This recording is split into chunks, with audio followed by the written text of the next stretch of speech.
Hi guys! Magandang umaga ulit sa inyong lahat. So, nandito tayo ngayon para i-discuss ko naman sa inyo ang mga freelancing tutorial na pwede ninyong magamit ngayong 2020 para kayo ay maging isang certified freelancer. So, ang i-discuss natin, ano ba yung ibig sabihin ng virtual assistant?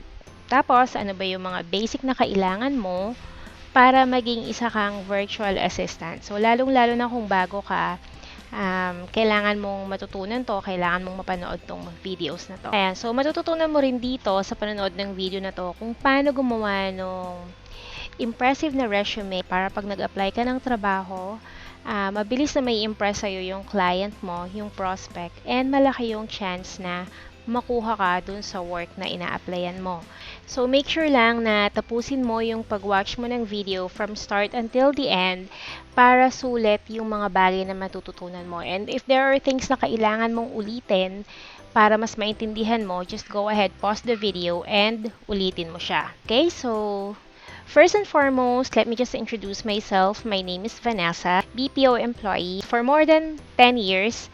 And nag-stay at home ako para alagaan yung mga anak ko nung maliliit pa sila. And then eventually, I came back to work pero virtual assistant na yung ginawa kong trabaho. And now, nandito ako to share my experiences and to share best practices and tips you can have para maging freelancer at virtual assistant ka rin.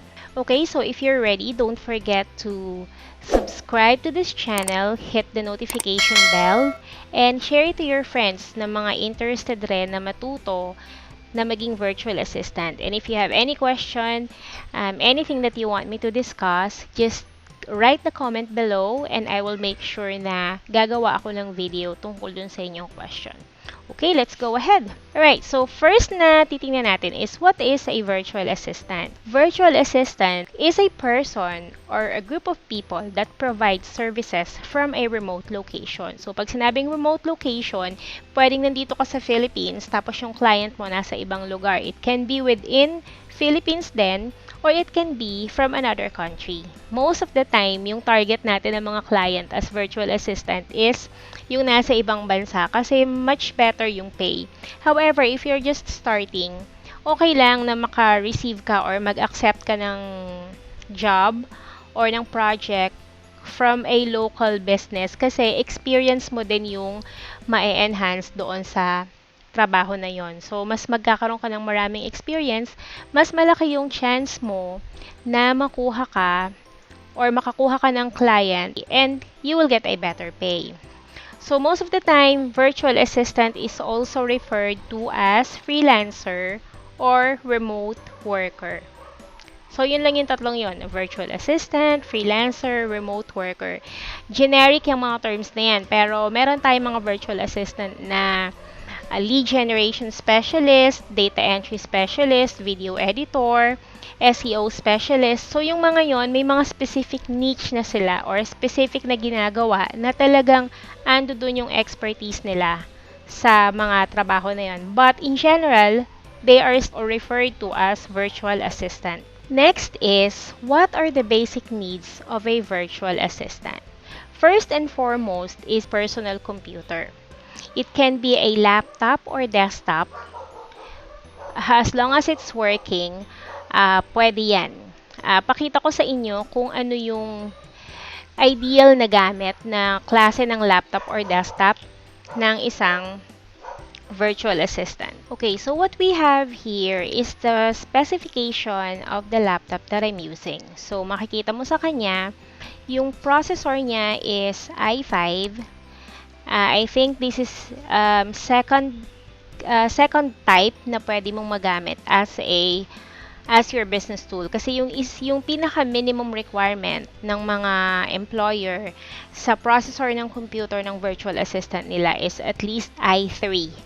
Pero kung meron kang mga ginagawa na video editing, mga graphic designs, at saka gusto mo medyo mabilis ng konti yung laptop mo compare dun sa isa, at least i5 yung processor na gamitin mo. So, ang RAM ng computer na ginagamit ko or ng laptop na ginagamit ko is 8GB. System type niya is 64-bit. Meron tayong 32-bit, pero may mga applications kasi na hindi pwedeng ma-accommodate nung 32-bit na computer. So, pero yung mga jobs na ang kailangan mo lang is data entry, simpleng research sa Google, okay lang yung okay lang yung lower specific ng laptop or ng computer na gagamitin mo. Okay, so next that you need to have is a noise cancelling headset.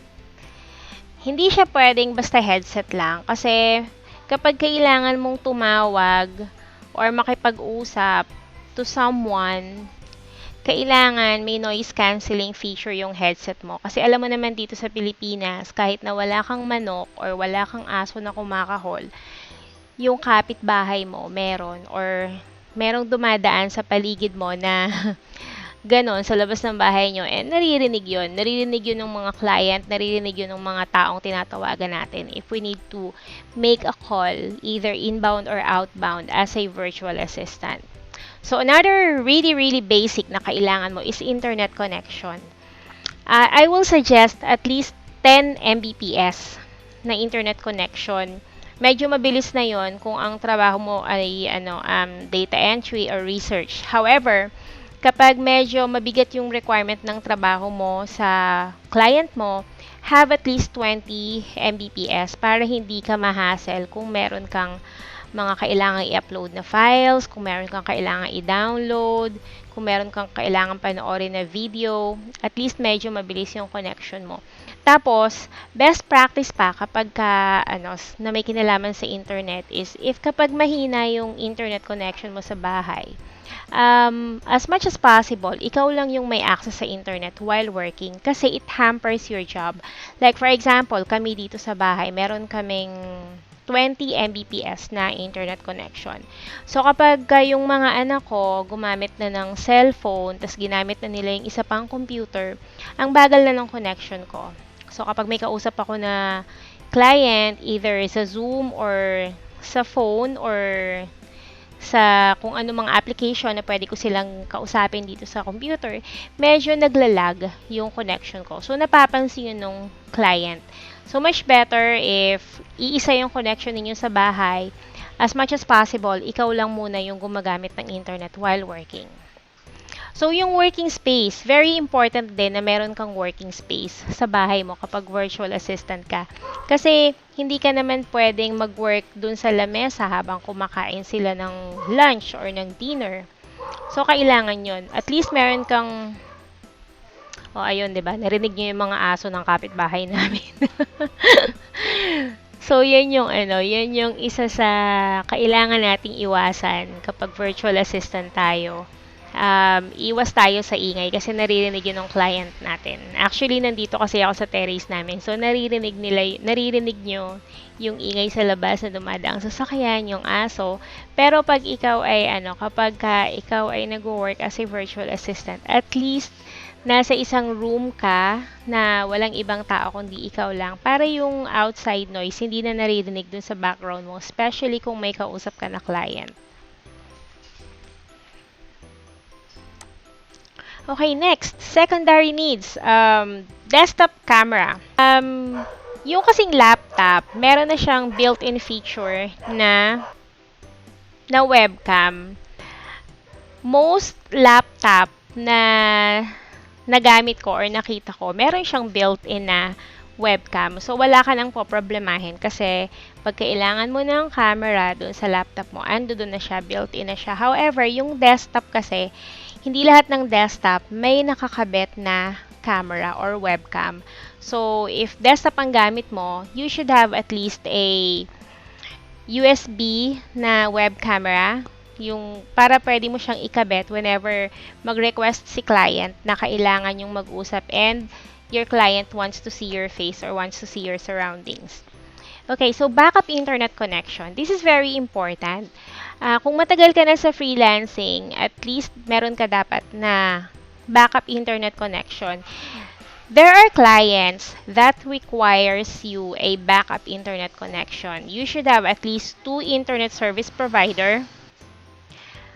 However, meron din namang client na hindi ka nila i-require, but you should be responsible to have a backup internet connection. Kasi alam naman natin dito sa Pilipinas, hindi naman perfect ang internet connection. And yung mga client natin, offshore, kahit sila sinasabi nila na yung internet connection nila, sometimes may mga glitch din or minsan mabagal or hindi reliable. So, as a beginner na virtual assistant, okay lang kung wala ka pang backup internet connection. But, maglaan ka ng funds out of your income to have a good internet connection. Kahit prepaid internet connection, pwede yon. At least meron ka lang magamit na substitute if ever there will be times na hindi ka makapag-rely dun sa primary connection mo. Or, better yet, if you have, kasi di ba nasa bahay naman tayo, and then if ever biglang magloko yung internet, pwede kang tumawid sa bahay ng kamag-anak or sa bahay ng kaibigan mo para dun ka muna mag-work. Kaso, medyo alanganin yun. Halimbawa, gabi. So, pupunta ka pa ba sa ibang location para mag-work? Di ba? Ang hirap din namang bumiyahe sa gabi. Kaya ka nga nag-virtual assistant para nasa bahay ka lang. Eh di ano pa yung purpose nun kung tatawid ka rin sa ibang lugar or pupunta ka sa ibang lugar para lang makakonect ng internet. So, very important yon. Backup business tool, at least meron kang pwedeng magamit na for emergency. One time na experience ko, itong laptop ko biglang hindi umandar. Yung pala kailangan na namin palitan yung hard drive. So, mabuti na lang, meron kaming isa pang computer. So, nagamit ko siya to communicate with my client na sandali lang kasi aayusin ko lang yung laptop ko. Nasira lang siya pero it's being fixed na ng technician. So, okay na rin yun. LAN cable or Ethernet cable. Ito yung nakakonect na cable dun sa desktop natin para makakuha ng internet connection. Sa laptop, yung laptop kasi meron siyang Wi-Fi feature. So, hindi naman niya kailangan all the time na nakakonect dun sa LAN or local area network cable or Ethernet cable na sinasabi. However, kapag may mga oras na mabagal din yung internet, it's better na nakakonect yung laptop mo sa LAN cable or sa Ethernet cable para maging stable yung connection mo. Na-experience ko to sa mga Zoom conference na ina-attendan ko. So, kapag pag nag-fluctuate yung internet, makikita mo talaga dun sa screen mo, sasabihin niya sa'yo, your internet connection is not stable. Ganon. So, much better na meron kang LAN cable or Ethernet cable. Merong mga LAN cable na maiksi lang, pero much better kung makakuha ka ng mahaba. Kasi, para pwede kang, kahit saang lugar ng bahay mo, pwede mo siyang i-connect. Okay, how to create an impressive resume. So, first of all, use Canva to create your resume. Have a professional photo for your resume. So, bihis ka lang, tapos makeup ng konti, and then shoot your photo para dun sa iyong resume. So, your resume should be short and direct. Huwag na yung masyadong maraming palabok kasi ang gusto lang naman ng client ay malaman yung specific information about you, your experience, and what you can do. Nowadays, kailangan mo na rin ilagay yung list of your social media profile sa iyong resume. Kasi may mga client na dun ka nila kikilalanin sa mga social media profile mo. So, much better na yung Facebook account mo, very professional lang dating. Huwag ka na mag-post ng maraming kung ano-anong kung ano-anong event sa buhay mo na medyo hindi ganun ka-impressive. Or else, what you can do is to create a different social media profile na dun mo siya talaga i-connect sa iyong resume. And most importantly, check for errors. So, ito ayan, check for errors. Baka mamaya kasi may maling spelling. So, punta tayo dun sa aking resume. Pakita ko sa inyo kung paano siya ginagawa. Okay, so andito tayo ngayon sa Canva. First thing na gagawin natin is to create a design. And then, pag nasa create a design ka na, search lang natin yung resume. Marami kang pwedeng mapiling designs. Ayan, ang gagawin natin, since meron siyang ganito, may logo ng Canva na kapag dinownload mo ay magbabayad ka, tatanggalin lang natin yung logo. So, highlight mo lang siya and then click the delete button there. Tapos, replace mo siya ng picture mo. Manghiram tayo ng picture ng aking friend. Make sure na yung picture na pipiliin ninyo ay professional lang dating. And then, since meron na tayong template, papalitan na lang natin kung ano yung mga important details na kailangan mong palitan dito. Okay, masyadong malaki yung font size. Litan natin ng konti para magkasya yung pangalan ko kasi ang haba niya. So, your title. Instead na IT Project Manager, let's make it General Virtual Assistant. Sobrang dali ng paggawa ng resume sa Canva kasi andyan na lahat, nakikita mo na kung paano yung magiging itsura ng resume mo. So, palitan mo na lang yung mga details. Pwede mong palitan yan kung ano yung fit na gusto mong ilagay tungkol doon sa experience mo. Dito sa bandang baba, merong mga website na pwede kang ilagay. So, kung meron ka nung personal sites mo, like yung Instagram mo, yung LinkedIn account mo, yung Facebook page mo, yung profile mo sa Facebook na gagamitin mo for the application, ilagay mo lang siya dito. And then, work experience. Ayan, palitan mo lang siya, edit mo lang tong mga details na to. Tapos, educational history, pwede mo lang din siyang palitan. Skill summary, awards received. Actually, kung hindi mo feel na, halimbawa, skill summary yung nandito, pwede mo yung palitan ng ibang category. For example, personal information. Like, di ba, nilalagay natin yung birthday, address, educational attainments, certifications na meron ka, pwede mong palitan. Pwede mo siyang i-edit according to what you have available with you. Okay. So, ito yung sarili kong resume na ginawa ko before pa.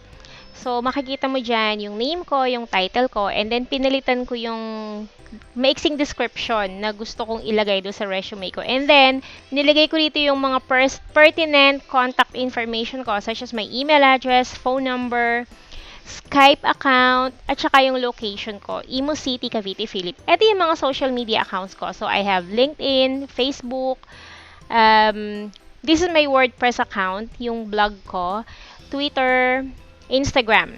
Tapos, dito sa bandang baba, freelancing experiences ko. So, nilagay ko yan dyan. And then, dito naman sa kabilang side is yung highest educational attainment ko, yung inilagay ko. Yung skill summary ko, dito ko nilagay sa side na to. Kasi maiksi lang yung highest, yung educational attainment ko. So, dinugtong ko na lang yung mga skill summary ko. So, inisa-isa ko lang. Hindi ko na masyadong inelaborate. So, I have video editing, SEO on-page and off-page optimization, social media campaign management, YouTube video optimization, lead generation, WordPress, Canva, and Hootsuite Savvy, email marketing, data entry, photo and pricing researcher. Dapat yan, research lang pala, no? Call handling, quality assurance, customer service, manual skip tracing, business branding, and transcription. Hindi ko siya in-elaborate, pero ang ginawa ko kasi dito, meron akong isang link pa na lagi kong isinasama sa application ko, and then nandoon yung portfolio ko, para yung resume ko, short and concise.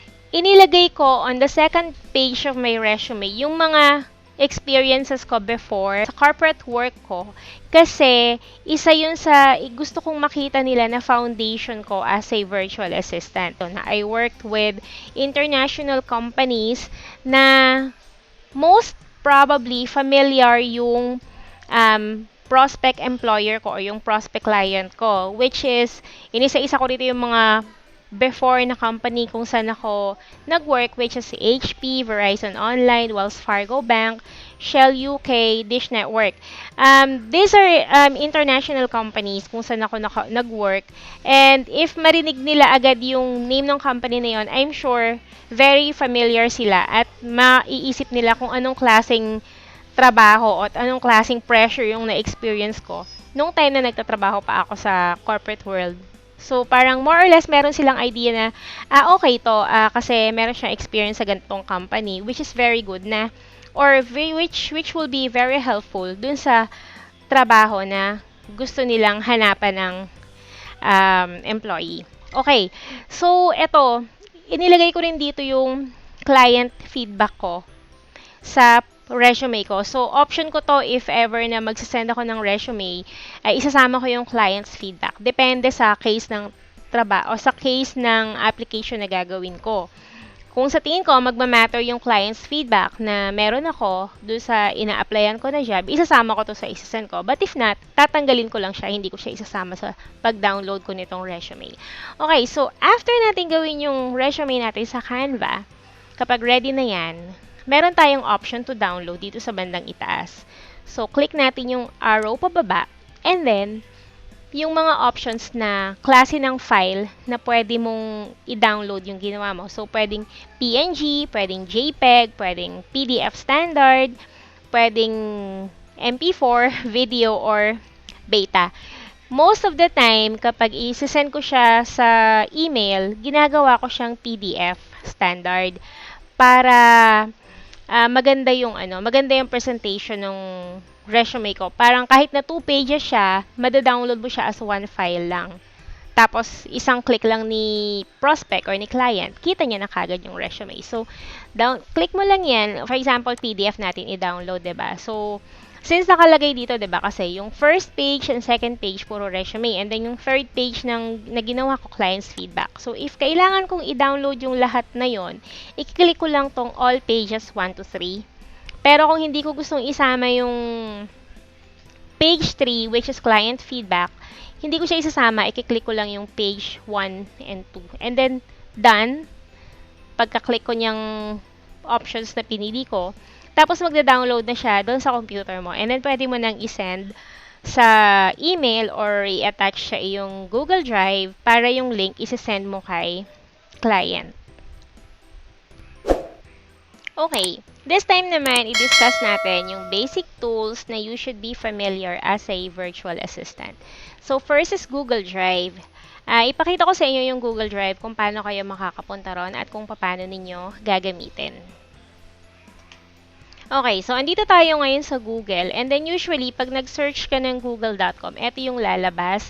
Tapos dito sa upper right corner ng computer mo or ng desktop mo, makikita mo yung mga options such as Gmail, images, and then yung 9 dots na pwede mo ring i-click. So, i-click natin yung 9 dots na yan, and then lalabas yung mga Google applications na available for you dahil meron kang Gmail account. By the way, to be able to use Google Drive, kailangan yung email mo is Gmail or meron kang Google account, which is your Gmail account, para maka-access ka. So, para makapunta ka sa Google Drive, hanapin mo yung rectangle or yung triangle icon na nakasulat na Drive. So, click natin siya. Tapos, ma-route ka na dun sa personal drive mo. So, etong personal drive mo na to, it works like a storage na nasa cloud or pwede mo siyang i-access anywhere kahit sa ang computer ka mag-login basta't magkakaroon ka ng internet connection at magla-login ka dun sa iyong Google account.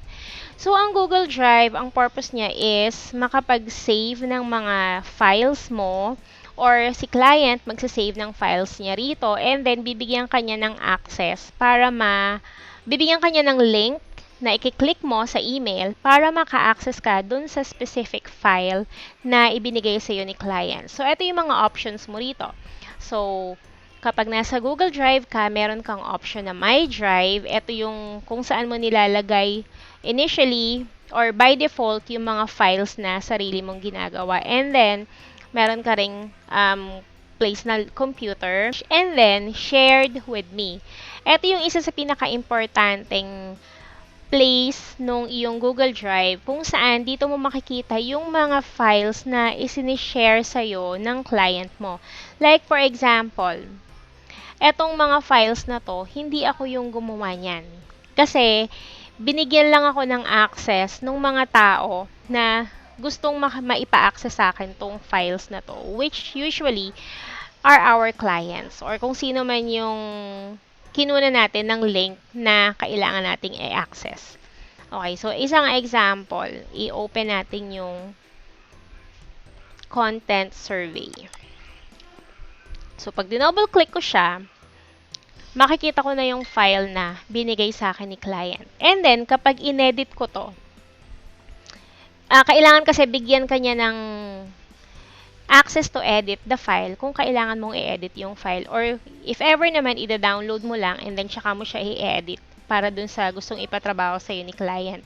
So, pag ginalaw ko tong files na to, so kailangan it's either meron akong edit access or ida-download ko yung file para ma-i-edit ko.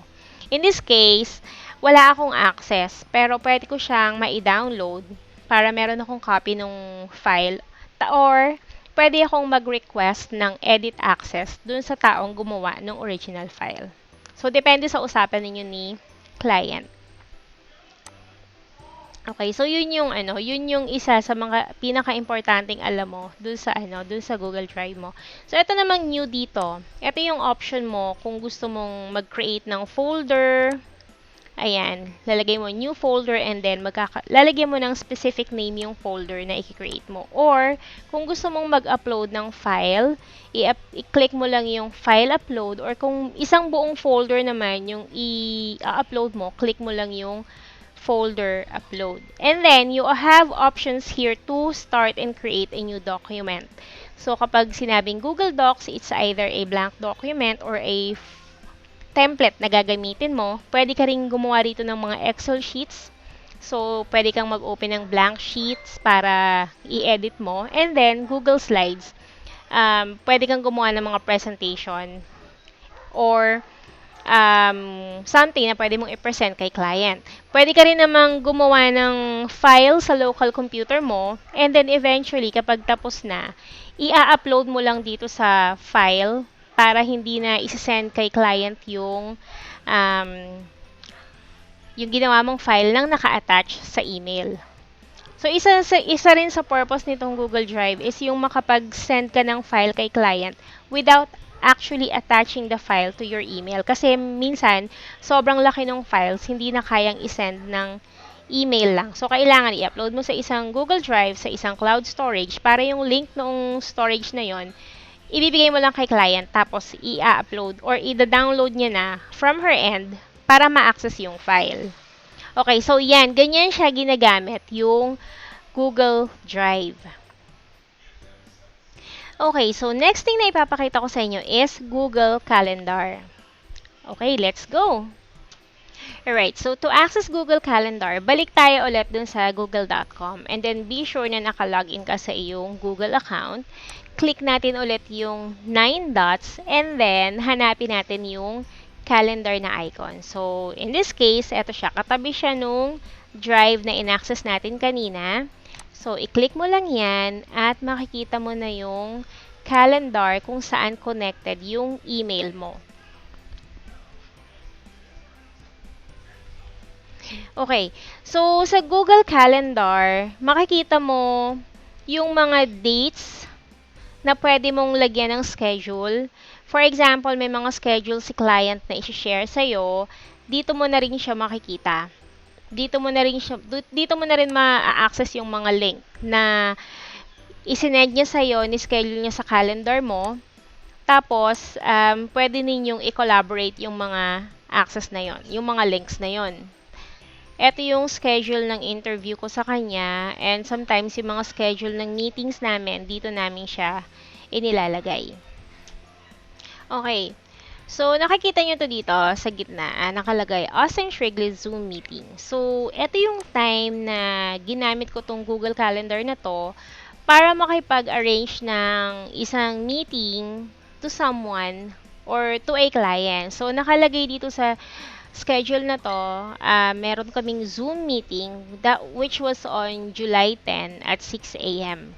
So, nakalagay dyan yung mga important details such as yung link ng Zoom, na kung saan ako magla-login para makapag-meet with him. And then, meron dalawang tao na involved dun sa meeting, which is siya and ako. So, dito, ibang email address ko yung nakalagay kasi ibang Google account ko kung yung nakaschedule dun sa meeting ko with this client.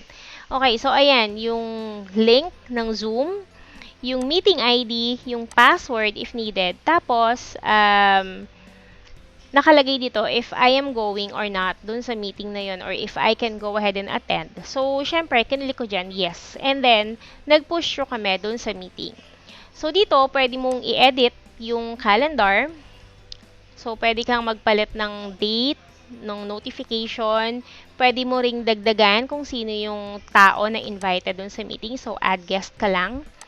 Tapos, pwede mo ring palitan yung details na nandirito. So, pwede kang mag-add, pwede kang mag-edit, pwede kang magbawas. So, okay na yon. And then, isi-save mo lang siya kapag natapos mo nang i-update yung appointment do sa calendar. And then, may option ka to print, to remove, to duplicate, to publish as an event. So, yun yung mga pwede mong gawin.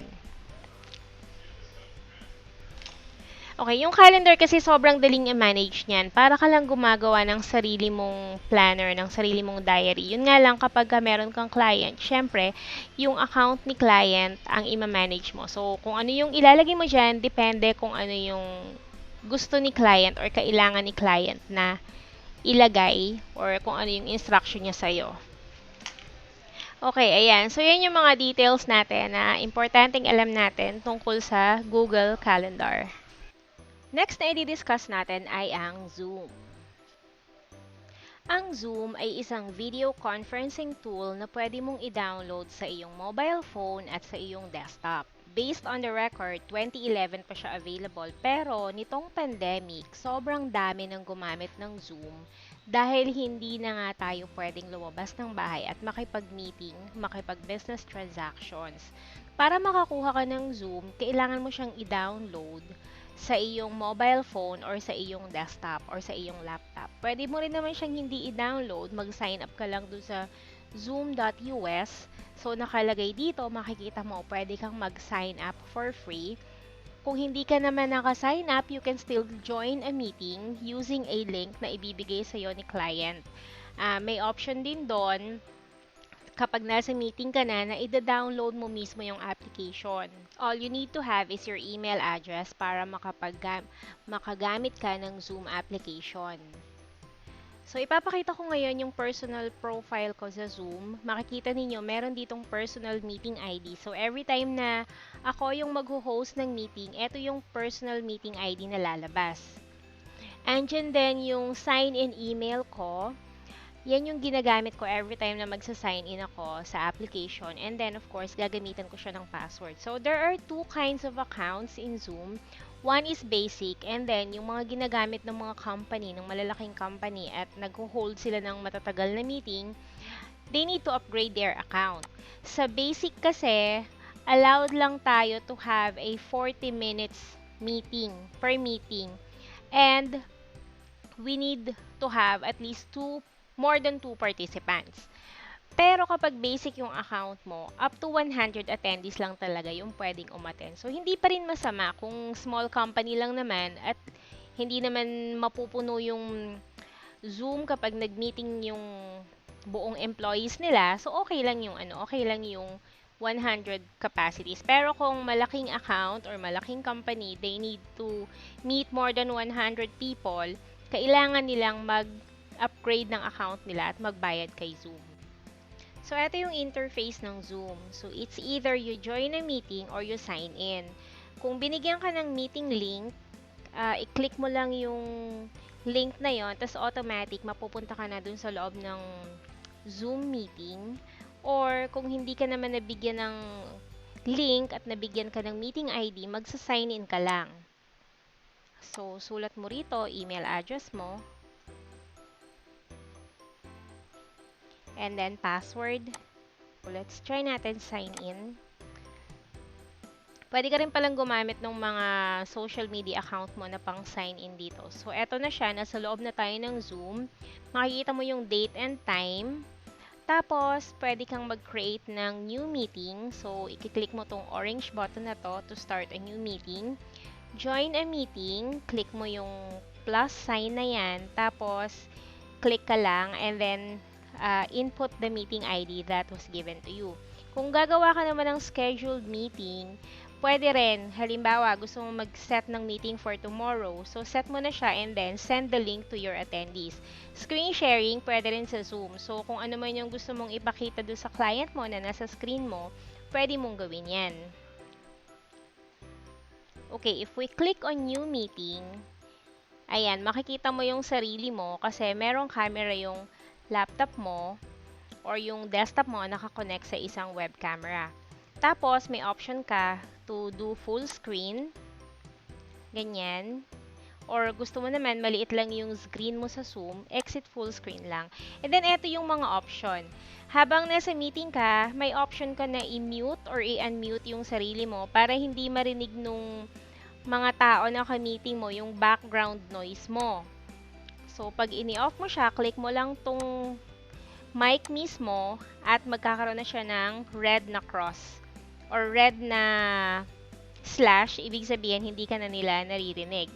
Kapag naman yung video gusto mong i-stop or ayaw mong makita kanila, click mo lang yung icon mismo, tapos mawawala na yung access ng camera mo, so hindi ka na makikita ng kausap mo. So dito sa participants, makikita mo kung ilan yung attendees. In this case, isa lang kasi ako lang naman to, wala akong ka-meeting. May option ka dito na i-chat yung lahat ng tao na nasa meeting. Etong share screen, pag kinlik mo to, automatic kung ano yung nandito sa screen mo, makikita nung kausap mo sa ibang lugar. So, ayan yung mga option. Kung ang i-share screen ko is yung yung buong desktop ko, makikita nila kung ano yung nakikita ko ngayon sa screen ko. Pwede ka rin naman gumamit ng whiteboard. Sa whiteboard, pwede kang magsulat or mag-drawing ng kahit na anong gusto mong ipakita dun sa mga kausap mo. If you have a different gadget na nakakonect, pwede mo rin siyang i-share. Basta you just have to choose this icon that says iPhone or iPad. Okay, so ito yung iba't ibang tabs ko na naka-open sa computer. So, meron ka ring option kung aling tab yung gusto mong i-share sa kanila. Okay, so basta kung ano yung mapili mo dyan, i-click mo lang.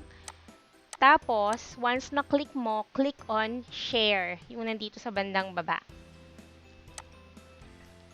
Now, reaction. Pwede kang mag-send ng clap or pwede kang mag-send ng thumbs up habang nakikinig ka dun sa kausap mo. Kasi minsan kasi, yung host ng meeting, i-mute niya lahat ng tao na kasali sa meeting para walang istorbo, walang maingay.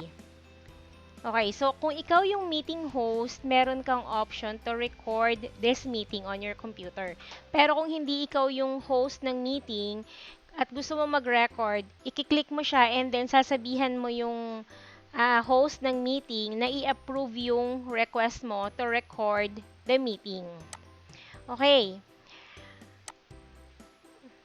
So, ayan. By the way, habang nasa meeting ka, may option ka na palitan yung pangalan mo. For example, kasi sa akin lumalabas Vanessa Calapano kasi yan yung iniset ko na pangalan before. Pero, kapag nandoon ka na sa totoong meeting, yung lahat kasi ng participants may mga maliliit na may maliliit na camera din na makikita ka dito sa screen mo. And then, yung camera mo, makikita mo doon. Tapos, may 3 dot doon sa tabi ng name mo or ng video mo. Click mo lang yun and then you can change your name. Kapag tapos na yung meeting, instead of end, yung makikita mo rito, nakasulat dyan leave kung ikaw ay invitee sa meeting. Pero kung ikaw yung host, makikita mo dito sa red icon na to sa bandang ibaba is end. Ayan, once na-click natin yung end, may dalawa kang option, end for all meeting or leave meeting. Ayan, next thing na i-discuss natin is time tracking tool. Isa sa time tracking tool na pwede mong gamitin is Clockify. You can use this 100% free. And ang maganda rito, pwede mo siyang i-connect to your Google Chrome as an extension. Punta lang tayo dito sa maliit na gray icon na to at makikita mo nakalagay extension. So, pag kinlik ko yon, eto yung list ng lahat ng extensions na meron ako sa aking Google account. So, Clockify Time Tracker ang sabi.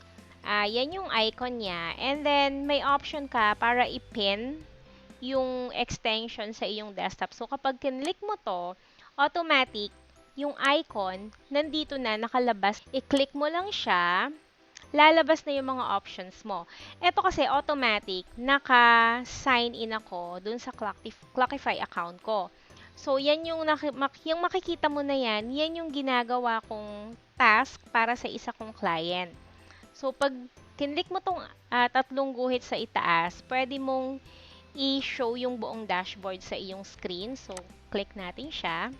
And ayan na siya, yung buong interface ng account, ng iyong Clockify.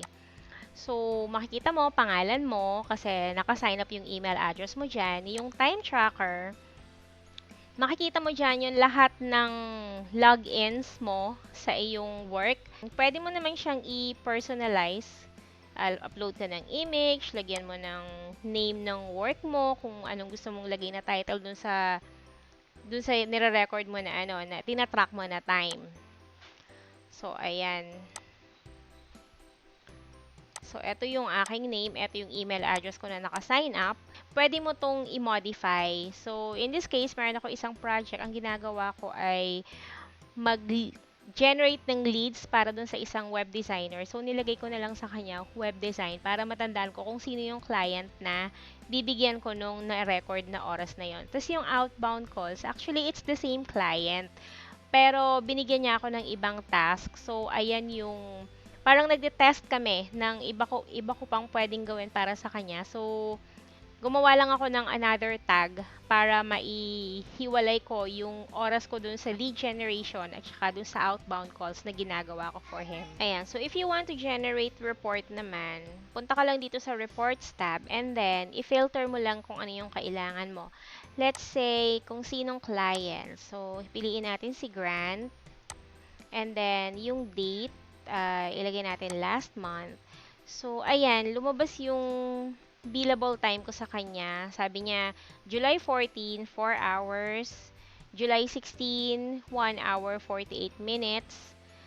Meron akong konti for July 15, which is only 9 minutes.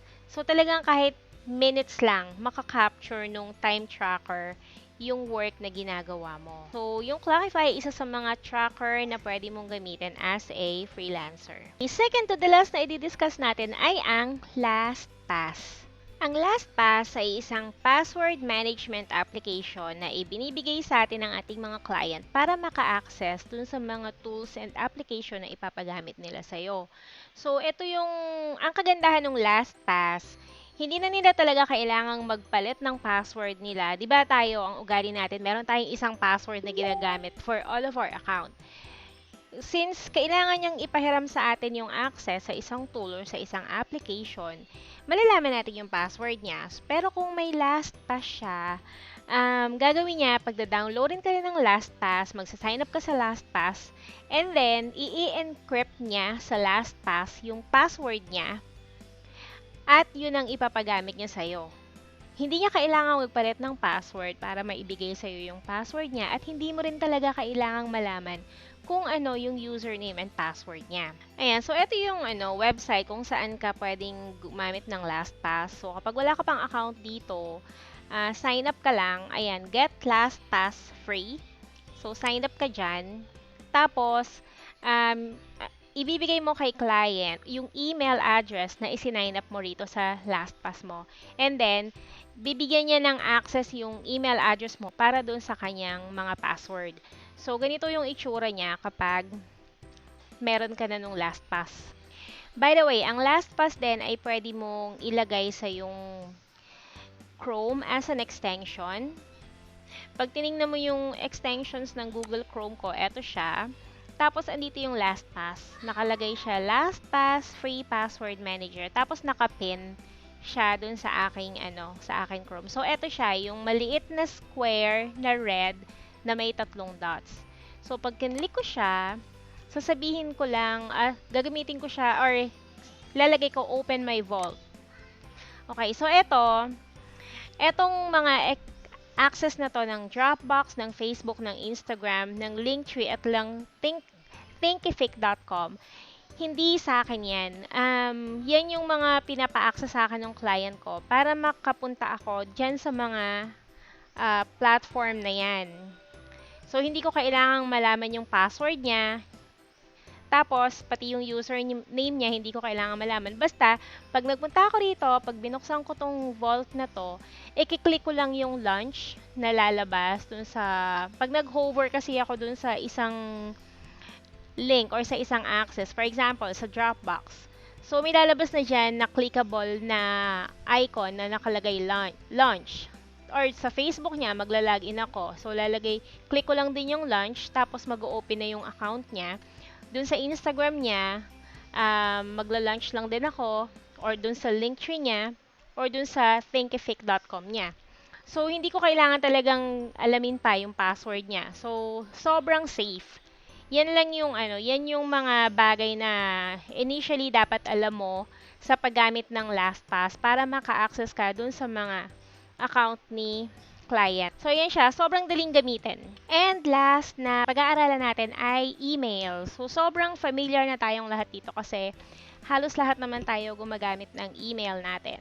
Okay, so actually, ang best email na I will highly suggest na meron kayo is Gmail kasi ito yung email address na maraming functions, hindi lang sa pagsasend ng email, kundi meron kang mga access sa Google Chrome, sa mga Google extension, marami kang magagawa. Ito rin yung gagamitin mo para sa iyong Google Drive. So, kapag ikaw ay nandoon sa email mo, dyan ka magsasend ng correspondence with your client, or kung meron kang mga kailangan gawin na email management para kay client, andirito siya. Usually, kami, ang ginagawa namin nung client ko, nagsisend ako sa kanya ng end of the day email communication para dun sa mga nagawa ko for the day. Kung meron ako sa kanyang question, kung meron akong recommendation, kung meron akong help na kailangan, nilalagay ko sa email para isang basahan niya lang, pwede niyang malaman kung ano yung problema ko, kung ano yung gusto kong sabihin. So, everyday yun yung isa sa mga ginagawa namin sa email. Kasi ang handle ko naman sa kanya is management ng kanyang social media account. So, yung email namin, mostly communication lang between me and my client kung ano ba yung mga nag-transpire everyday. Pero, ano-ano ba dapat yung meron sa email mo? Best thing na meron ka sa email is a professional email signature. Kapag meron ka nito, sobrang ang ganda nung dating sa client kasi very professional every time na magsasend ka ng email sa kanya. So, andiyan na yung lahat ng details mo, yung title mo, social media account mo, nandito rin, pwede mong ilagay, contact details such as your phone number, location. Ako, meron akong Skype name sa aking email signature, and of course, a professional looking photo or logo ng business mo kung logo ang nilalagay mo. In my case, yung logo ko, picture ko lang and then yung name ng VC Virtual Services. By the way, I have a tutorial here kung paano gumawa ng ganitong klaseng email signature. Isusulat ko sa description below kung ano yung link ng tutorial ko on how you can make a professional email. Okay, so ayan, nakalagay dyan yung yung subject ng email mo, tapos kung ano yung gusto mong sabihin kay client. Ayan, and we're done. So, natapos nating i-discuss yung lahat ng basic na tutorial na dapat nyong alam to start as a virtual assistant. So, sana may natutunan kayo dito sa video na to. And kung meron kayong question, meron kayong ibang bagay na gusto nyo pang ipa-discuss sa akin para mas maintindihan ninyo, just go ahead and comment below para malaman ko kung ano yung gusto nyo pang malaman, or kung meron kayong feedback tungkol sa pagbibigay ko ng tutorial, please let me know so that I can either improve or do your request para sa mga susunod nating videos. Okay, thank you very much for listening, and don't forget to subscribe to my channel and like this video kung natulungan kayo, or kung meron naman kayong gustong i-feedback, just let me know sa comment. Salamat sa panonood!